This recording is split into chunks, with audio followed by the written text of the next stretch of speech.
Hello दोस्तों, मैं प्रभत सिंह राणावत एक बार फिर आपका ऑनलाइन क्लासेस में आपका स्वागत करता हूं। दोस्तों, आज हम अशोक के सबसे बड़े अशोक का धर्म पढ़ने जा रहे हैं। दोस्तों, तो अशोक अपने धर्म के लिए किस प्रकार प्रसिद्ध था और किस प्रकार अपने धर्म के लिए उसने कुछ किया था, प्रारंभिक जीवन में क्या धर्म था और बाद में उसने क्या धर्म अपनाया था। तो दोस्तों, आज हम अशोक का धर्म पढ़ रहे हैं। देखना दोस्तों, सबसे पहले धर्म, ये संस्कृत भाषा का शब्द है। संस्कृत भाषा का शब्द है। दूसरा, इस यहाँ पर इसके जो पाली भाषा में एक शब्द आता है धम्म, ये पाली भाषा का शब्द है, पाली भाषा। ठीक, तो अब इसके जो धर्म की जो परिभाषा मिलती है, धर्म की जो परिभाषा मिलती है वह मिलती है सूक्त पिटक। सूक्त पिटक दोस्तों, त्रिपिटक होते हैं, जैसे सूक्त पिटक है, विनय पिटक है और अभिधम पिटक है। उसमें से सूक्त पिटक सबसे बड़ा है और इसमें इसकी दीर्घ निकाय है। दीर्घ निकाय, दीर्घ निकाय में राहुलोवाद सूक्त में या राहुलोवाद सूक्त में इसका मिलता है। थोड़ा बहुत लागुलवाद में भी मिलता है, लागुलवाद में, और थोड़ा बहुत सिगालोवाद में भी मिलता है, लेकिन मुख्य रूप से आप इसको याद रखें। तो ये था अशोक और अशोक का धर्म। धर्म का क्या नाम था, कौन सी परिभाषा थी, किस में मिलती। अब दोस्तों, बात आता है कि अशोक के प्रारंभिक जीवन में उसका धर्म क्या था। क्या वो सीधा बौद्ध धर्म ग्रहण किया था या इससे पहले भी उसने कोई धर्म अपना रखा था। जैसे चंद्रगुप्त मौर्य था, प्रारंभिक में वो ब्राह्मण था, बाद में उसने आजीविक संप्रदाय अपना लिया। इसी प्रकार बिंबिसार था, वो भी आजीविक संप्रदाय। चंद्रगुप्त मौर्य ने जैन धर्म, बिंबिसार ने जो था बिंदुसार था, उसने अपने आजीविक संप्रदाय, और अशोक कुछ समय बाद में बौद्ध धर्म अपना लेता है। तो प्रारंभिक जीवन में क्या था देखना, सबसे पहले महावंश कहता है, महावंश ये कहता है कि प्रारंभिक जीवन में ये ब्राह्मण था, ब्राह्मण धर्म था प्रारंभिक जीवन में, और 60,000 ब्राह्मणों को, ये प्रतिदिन 60,000 ब्राह्मणों को प्रतिदिन भोजन करता। तो इसका मतलब प्रारंभिक जीवन में क्या था ये। लेकिन एक पुस्तक मिलती है राजतरंगिणी, राजतरंगिणी, जो कल्लोल द्वारा लिखित है और कश्मीर के शासक जयसिंह के समय है। जयसिंह कश्मीर का शासक था, इसके समय में ये लिखी। ये कहता है, राजतरंगिणी में कहता है कि प्रारंभिक धर्म में शिव मतावलंबी था, शिव मतावलंबी, यानी कि शिव का उपासक था, शिव का उपासक था। ठीक है दोस्तों। दूसरा, इसने यहाँ पर एक श्रीनगर के अंदर, मतलब कश्मीर के अंदर श्रीनगर शहर की स्थापना की थी। आज का जो जम्मू कश्मीर का श्रीनगर, इसकी स्थापना करने वाला अशोक था। अशोक ने वैसे 3 शहरों की स्थापना की थी, ललित पाटन, देव पाटन जो आज के नेपाल में है, श्रीनगर आज के इसमें, और अपने पुत्र जलोक की यहाँ पर नियुक्ति की थी। जलोक की नियुक्ति कहाँ की थी उसने, कश्मीर। दोस्तों, कई बार पूछा गया। अब दोस्तों, बात आती है कि क्या अशोक बौद्ध धर्म की ओर किस प्रकार अग्रसर हुआ, बौद्ध धर्म की ओर दोस्तों किस प्रकार अग्रसर हुआ। अशोक और बौद्ध धर्म की ओर कैसे हुआ। तो देखना, सबसे पहले महावंश के अनुसार कहता है कि निग्रोथ, देखना, ये सुसिम का लड़का था। किसका लड़का था, अशोक का बड़ा भाई सुसिम का लड़का, जो 7 वर्ष का ही था। और अशोक ने जो कलिंग युद्ध हुआ था, और उस कलिंग युद्ध के बाद वो जो मार धाड़ थी, तो उसकी ओर कहते कि इसमें कुछ नहीं रखा। तो 7 वर्ष का बालक जो निग्रोध था, ये हमें जानकारी महावंश तक है, वो इसको बौद्ध धर्म में दीक्षित करता है। कौन करता है? निग्रोध। दोस्तों किसके अनुसार? महावंश के अनुसार। मोगलीपुत्र तीर्थ, मोगलीपुत्र तीर्थ दोस्तों, ये इसके प्रभाव में आकर, इसके प्रभाव में आकर ये बौद्ध धर्म की ओर अग्रसित होता है। बौद्ध धर्म की ओर अग्रसित होता है। किसके प्रभाव में आकर? मोगलीपुत्र तीर्थ। और आपको ध्यान हो दोस्तों, अशोक के समय तीसरी बौद्ध संगीति हुई थी, तीसरी बौद्ध संगीति हुई थी, और जिसका अध्यक्ष भी मोगलीपुत्र। अध्यक्ष कौन था? मोगली पुत्र तीर्थ दोस्तों। फिर अगर हम दिव्यावदान कहता है कि उपगुप्त ने अशोक को बौद्ध धर्म की ओर, बौद्ध धर्म में दीक्षित किया। देखना दोस्तों, यहां दिव्यावदान कह रहा उपगुप्त, क्या कह रहा? उपगुप्त। महावंश कह रहा निग्रोध। तो अकॉर्डिंग टू राइटर याद रखें। अगर ऐसा राइटर नहीं आता, दोनों में से एक नाम आता, तो आप एक को इसमें सही करना दोस्तों। ओके दोस्तों, ये बहुत अच्छा टॉपिक है। अगर इसको हम बहुत ध्यान से पढ़ेंगे तो इसमें हमको बहुत कुछ मिलेगा। प्रथम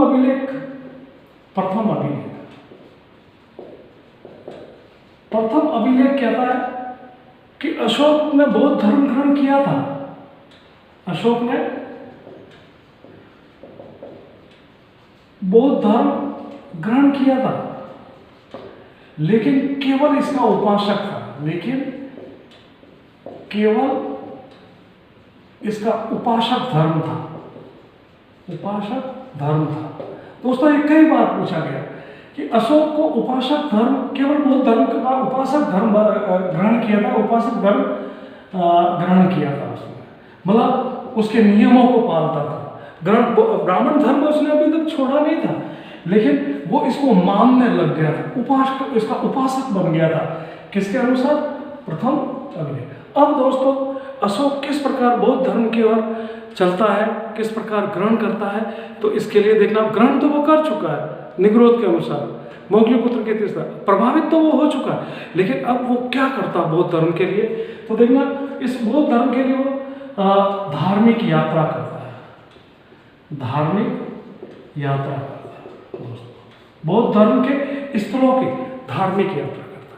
वो अपने राज्याभिषेक के 10वें वर्ष बाद, 10 वर्ष बाद वह बोध गया की यात्रा करता है। इसको संबोधि भी कहा गया, जहां उसको ज्ञान प्राप्त होता है। और पीपल के वृक्ष के नीचे ऋतुपालिका नदी के तट पर 12 वर्ष में उनको ज्ञान प्राप्त, तो वहां पर अपने राज्याभिषेक के 10 वर्ष बाद, तो इसका राज्याभिषेक कब होता? 273। तो कब गया था ये? लगभग 262-63 के अंदर वहां पर, जहां पर उसको ज्ञान प्राप्त किया, वहां पर वहां की यात्रा करता है, बोध गया की यात्रा करता है। 14 वर्ष बाद में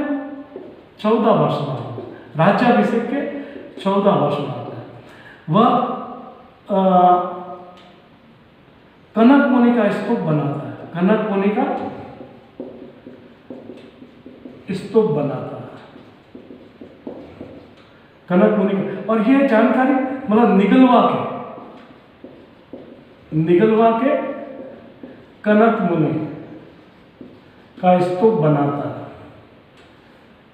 ओके दोस्तों, ये ध्यान रखो। और ये जानकारी कौन देता है? निगलवा अभिलेख हमें इसकी जानकारी देता है। दोस्तों ध्यान रखना, 20 वर्ष बाद में जो यात्रा करता है, वो 20 वर्ष बाद में वह यात्रा करता है। देखना, 20 वर्ष बाद वह लुम्बिनी वन की यात्रा करता है। लुम्बिनी वन की यात्रा करता है। किसकी यात्रा करता? जहां पर महात्मा बुद्ध का जन्म हुआ था। कहाँ हुआ था? महात्मा बुद्ध का जन्म हुआ था। और ये जो जानकारी देता है वह हमें रोमदई अभिलेख। कौन देता है दोस्तों? रोमदई अभिलेख।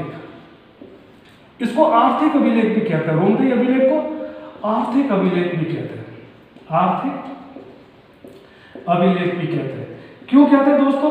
क्योंकि मौर्य काल में जो राजस्व लिया जाता था, मौर्य काल में जो राजस्व लिया जाता 1/6, और लुम्बिनी का राजस्व घटाकर 1/8 कर दिया था। कितना कर दिया था दोस्तों? घटाकर कितना कर दिया था? 1/8 कर दिया था। इस कारण इसको आर्थिक अभिलेख के नाम से भी जानते थे। तो महात्मा बुद्ध से जो संबंधित जो स्थल थे वहां पर इसने यात्रा करनी शुरू कर दी थी दोस्तों। अब दोस्तों इसके और बौद्ध धर्म से बाबरू शिलालेख। बाबरू शिलालेख दोस्तों, ये विराटनगर जयपुर राजस्थान से मिला दोस्तों। विराटनगर, इसको त्रिरत्न अभिलेख भी कहते हैं। त्रिरत्न अभिलेख क्यों कहते हैं दोस्तों? क्योंकि इसके अंदर बुद्ध, धम्म और संघ का उल्लेख है।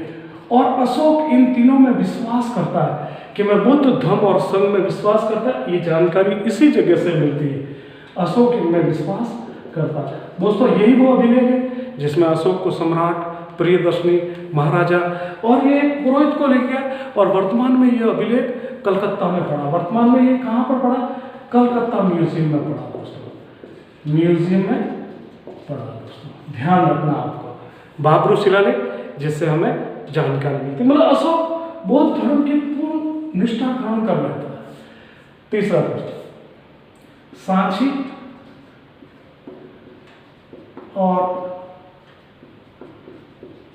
सारनाथ के अभिलेख।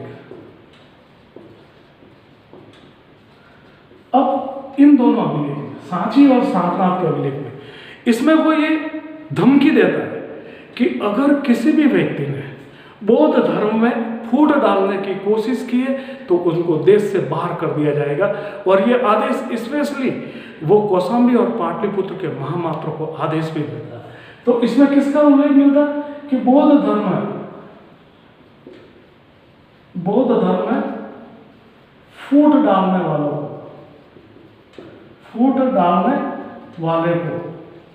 देश निकाला।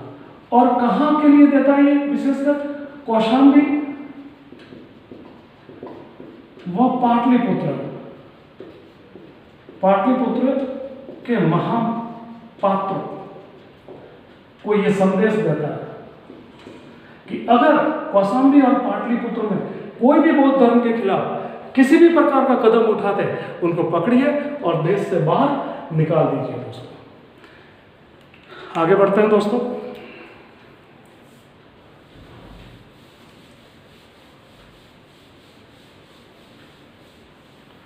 देखना दोस्तों, अशोक का जो प्रथम अभिलेख था वो अशोक में उपासक धर्म था। क्या कहता मैं? उपासक धर्म था, कोई राजकीय धर्म नहीं था। वो बौद्ध धर्म को नैतिकता के नाते ग्रहण करता है और उसकी नैतिक बातों को पूरी तरह से ग्रहण करता है। अब देखना दूसरा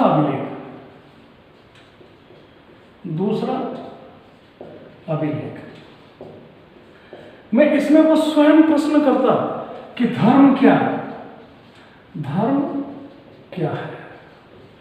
या पाली भाषा में तो क्यों छे धम्मे,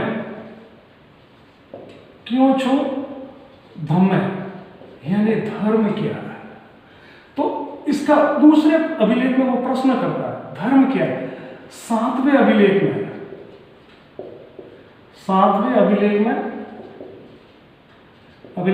इसका उत्तर देता है और इसके विधायन पक्ष बताता है कि क्या क्या धर्म के लिए हमें करना चाहिए।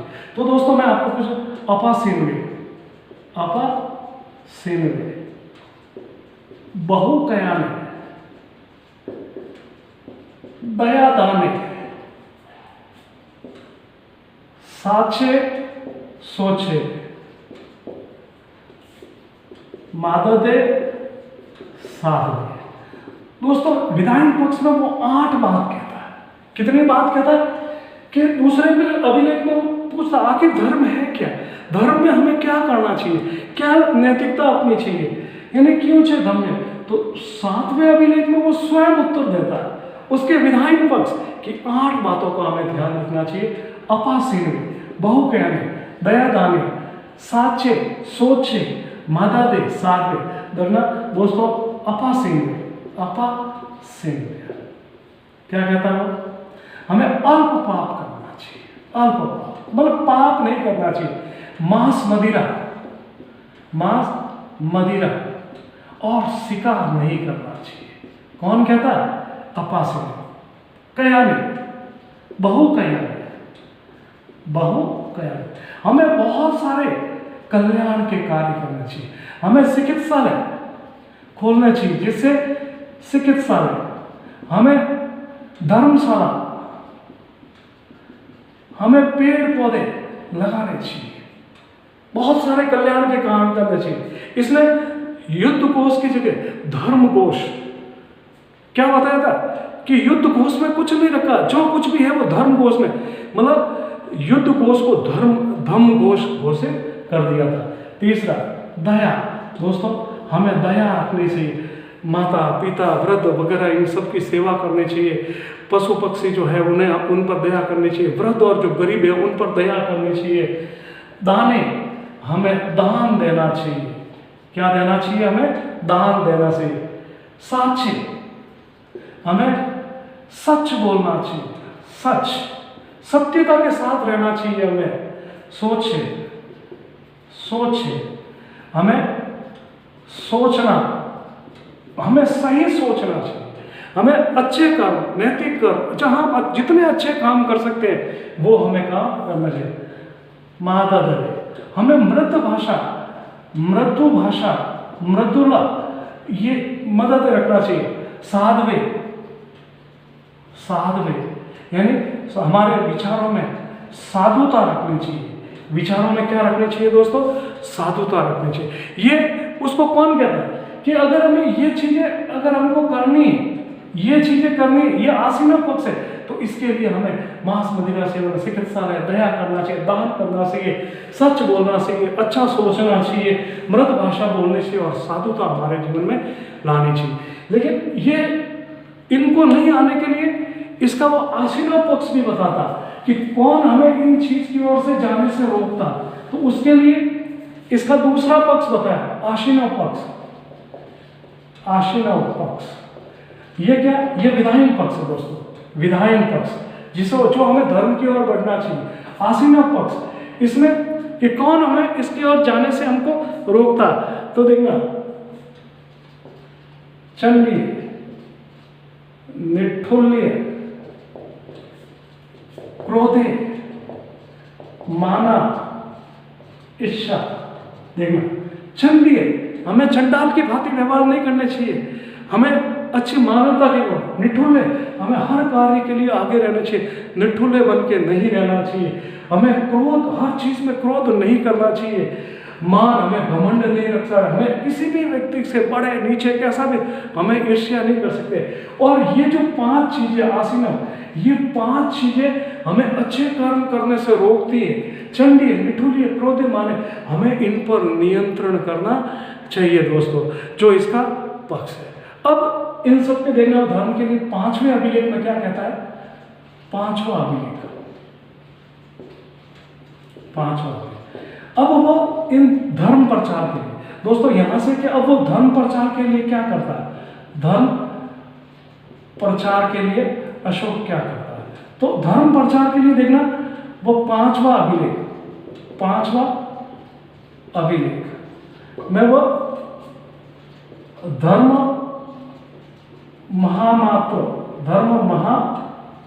महामात्रों की नियुक्ति करता है।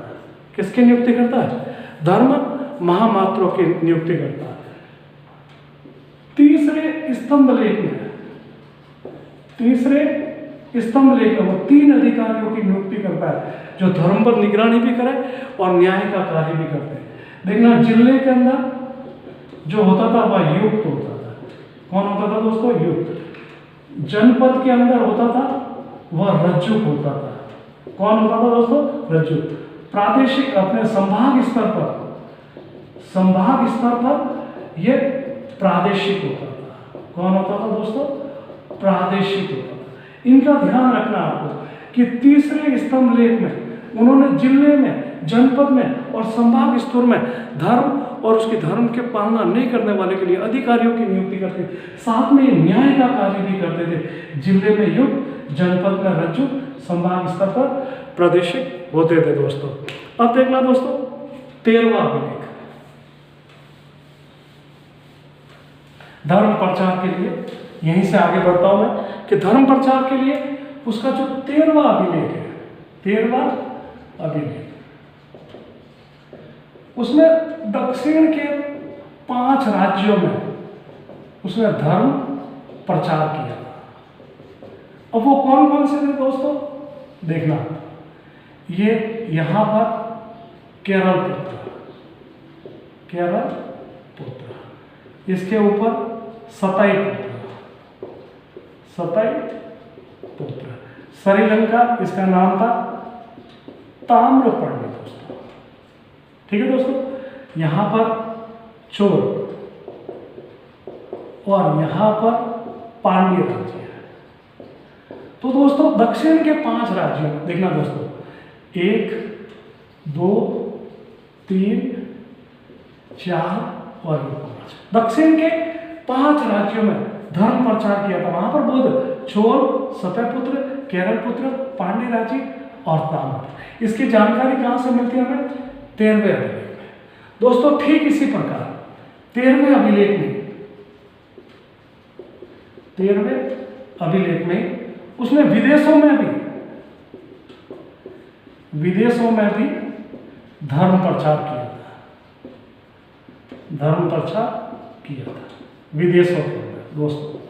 अब देखना सीरिया, कौन था दोस्तों?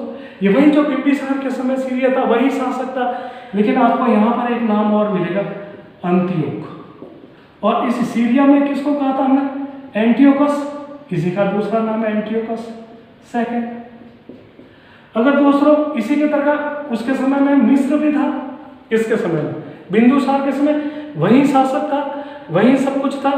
तो मिस्र के अंदर जो इसके जो शासक था उनका नाम आपको याद रखना है कि मिस्र के अंदर कौन सा था, क्या था। तो देखना अगर मैं आपको मिस्र के एक ट्रिक्स याद होता है, एसीडी या एफएमडी बताया था, तो यहाँ मैं टॉलमी द्वितीय आपको नाम लिखा रहा हूँ, टॉलमी द्वितीय या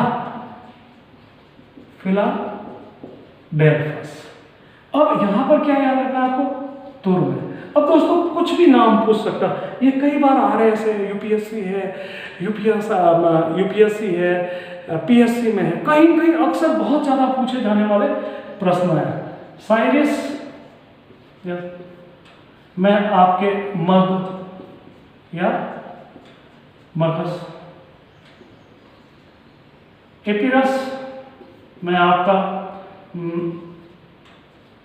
अंतिकियन या अलेक्जेंडर, और दूसरा है पेरोप्लिस्टाई या दोस्तों ऐसा कुछ है, इसका मैं बताता हूँ आपको कि कौन था इसका। मकदूनिया का अंतिकियन, मकदूनिया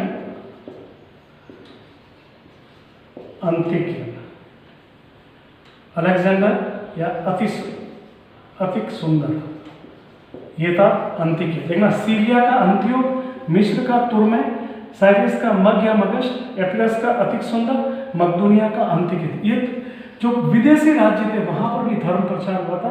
और ये 13वें अभिलेख में दोस्तों इसकी जानकारी मिलती है। अब इसके अशोक के जो बौद्ध धर्म थे, अशोक ने बौद्ध धर्म के प्रचारक, इनको जो प्रचार के लिए किन किन व्यक्तियों को कहाँ पर नियुक्त करा था दोस्तों? धर्म प्रचार, ये बहुत मोस्ट है, धर्म प्रचारक। देखना दोस्तों, सबसे पहले महादेव, इनको मैसूर में धर्म प्रचार के लिए भेजा था। मज्जिम, इनको हिमालय में। मजंतिक, इनको कश्मीर में। दोस्तों रक्षित को वनवासी में। कहाँ पर भेजा था? वनवासी में। महारक्षित को भेजा था अपरांतक में। धर्मरक्षित को भेजा था, और एक धर्म रक्षित को महाराष्ट्र में। ठीक है दोस्तों। सोन व उत्तरा को ये विदेश में गए थे। कहाँ पर? जिसका नाम है स्वर्ण भूमि।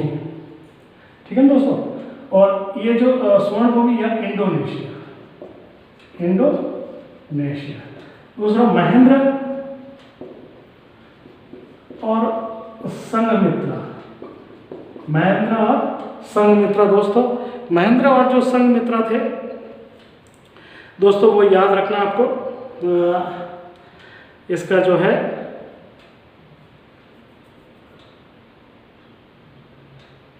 महारक्षित, दोस्तों यहाँ पर महारक्षित था ना, वो यवन देश था। ये विदेश, 3 विदेश में गए थे, यवन देश। और धर्मरक्षित था वो अपरांतक। कहाँ था? अपरांतक। और ये श्रीलंका में। कहाँ गया था महेंद्र और संघमित्रा? श्रीलंका। और श्रीलंका के राजा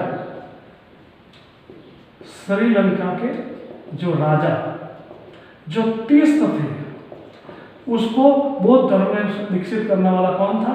महेंद्र। दोस्तों एक बात है, महादेव मैसूर, मज्जिम हिमालय, मजंतिक कश्मीर, रक्षित वनवासी, महारक्षित यवन देश, यवन वही सीरिया, यूनान, तुर्की वगैरह, धर्मरक्षित अपरांतक, महाधर्मरक्षित महाराष्ट्र, सोन और उत्तरा स्वर्ण भूमि। तो विदेश जाने वाले देखना, महारक्षित, सोन और ये बाकी जो 6 है, ये भारत के अंदर ही अंदर धर्म पर प्रकाश डाल रहे थे। अब दोस्तों अशोक का ऑल ओवर धर्म क्या था? कैसा था धर्म? राजकीय धर्म था, बौद्ध धर्म था, सभी धर्मों का साझा था, या उपासक धर्म था, केवल ब्राह्मण था, केवल उपासना का? तो किस किस राइटर ने इसको क्या क्या कहा, तो इस पर हम बात करते हैं दोस्तों। धर्म का स्वरूप, अशोक के धर्म का स्वरूप कैसा था दोस्तों? बात करते हैं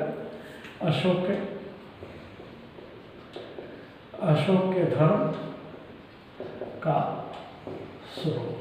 नंबर 1 दोस्तों, फ्लीट क्या था? ये इसका राजकीय धर्म था। कैसे था? राजकीय धर्म। अगर राजकीय धर्म नहीं होता तो अभिलेख 1, अभिलेख 2, अभिलेख 5 में महामात्रों की नियुक्ति करता, स्तंभ लेख में युक्त और इनकी नियुक्ति क्यों करता, उसमें बहुत काशी और कौसंबी, सासी और छाड़ना से वो धमकी क्यों देता? ये इसका पूरी तरह से राजकीय धर्म था। राधा मोहन मुखर्जी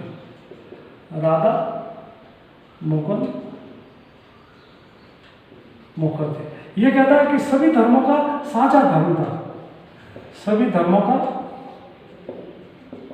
साझा धर्म देखना, सभी धर्म। वो कहता है कि अशोक ने भले ही बौद्ध धर्म के प्रति उसका झुकाव था, लेकिन कभी भी किसी भी धर्म, ब्राह्मणों वगैरह वेश्यों के प्रति कभी भी जबरदस्ती उसने कुछ नहीं कहा। वो सभी धर्मों का पालन करता था।